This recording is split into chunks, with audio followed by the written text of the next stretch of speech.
Once you've set up and done your corridor mass haul analysis with all your earthwork sites, your haul roads, your borrow waste plants, your processing sites, your haul ranges, you can then go ahead and create a mass haul corridor mass haul report, as well as a corridor earthwork report or a balance line report, and even a material processing report. So you basically click on the corridor mass haul report, use it from the corridor mass haul tab, select your corridor mass haul analysis. You can choose to shade by density state, and then click OK.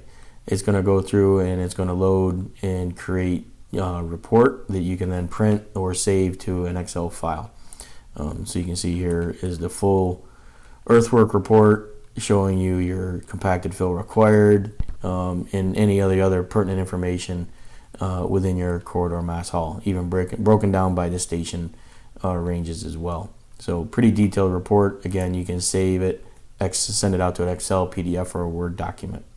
In this case here, you can see that it's over in this area. If you hit F12, it brings up the command pane, and you can type in float or find it from a recent list, but it's basically float view. So if I type in float, I can float the view, and you can see now I can float this view and move this report to another window or review it. It's a 36-page report in this case, but you can look at all the different parts and pieces of the report, and like I said, even print it or save it to a different file format.